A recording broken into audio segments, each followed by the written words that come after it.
কোরবানির ঈদ সামনে এলেই পশুর হাট ইজারা নিয়ে শুরু হয় প্রতিযোগিতা। অথচ মানিকগঞ্জের সিংগাইরে ঘটেছে উল্টো চিত্র। 4টি পশুর হাটের শিডিউল বিক্রি হলেও জমা পড়েনি একটির দরপত্র। ফলে ইজারা প্রক্রিয়া ভেস্তে গিয়ে শুরু হয়েছে খাস কালেকশন।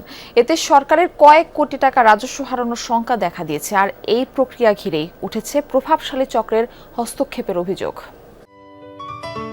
সিলন টি রপ্তানিতে শীর্ষে। সিংগাইর উপজেলার বাইরা হাট। গেল বছর এই পশু ও সাধারণ হাট ইজারা দেয়া হয় 1,30,00,000 টাকায়।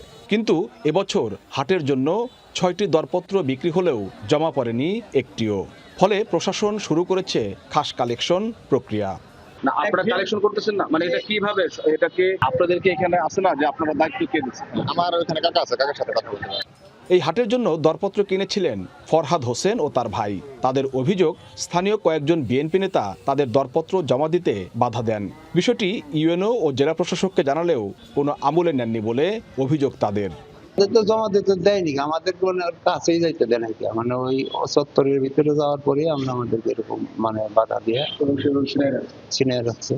মিঠু চেয়ারম্যান, সাবেক মিঠু চেয়ারম্যান, সাবেক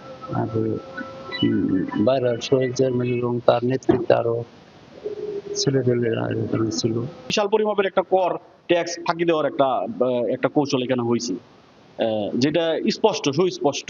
একইভাবে উপজেলার চররাজনগর, সিরাজপুর ও জয়মন্টপ হাটের ইজারা দিতে আহ্বান করা হয় দরপত্র।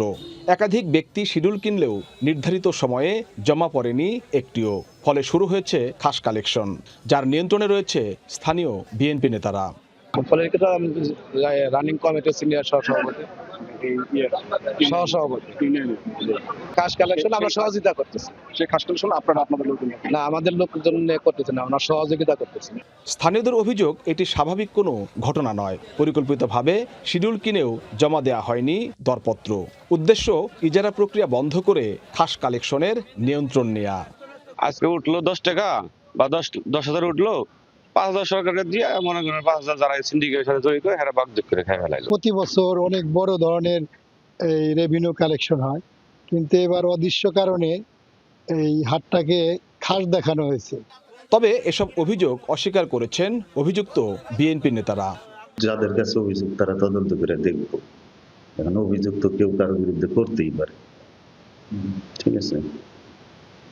অভিযোগের বিষয়ে কোনো বক্তব্য নেই আমার, কারণ এই ধরনের কোনো কিছু আমার জানা মতে এরকম কিছু তো ঘটে না। আমার জানা মতে যখন দরপত্র করা হয় তখন প্রশাসনিক লোকজন থাকে, সুনির্দিষ্ট থানা প্রশাসনের লোকজন থাকে, অনেক এই ধরনের ঘটনা অপ্রীতিকর কোনো কিছু ঘটে না সাধারণত।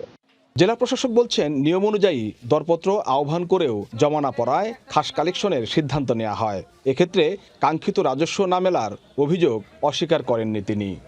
অভিযোগ দিয়েছেন, আমরা প্রাথমিক তদন্ত করে আমাদের কাছে বিষয়টি উদ্দেশ্য প্রণোদিত এবং এটা মানে আমলে নেওয়ার যোগ্য বলে মনে হয়। সরকারি যেই মূল্যটা আমার ছিল, আমি এখন প্রত্যেকদিন খাস কালেকশন করতে যে সেটা নাও পেতে পারি। স্থানীয় প্রশাসন সূত্র জানায়, চলতি 1433 বঙ্গাব্দের জন্য উপজেলার 16টি ছোট বড় হাট বাজারের দরপত্র আহ্বান করা হয়। এর মধ্যে 12টিতে ইজারা দেয়া গেছে। কিন্তু 4টি পশুর হাটে 5 দফা দরপত্র আহ্বান করেও কোনো সাড়া মেলেনি। BM Khorshed, Jamuna news, Manikganj.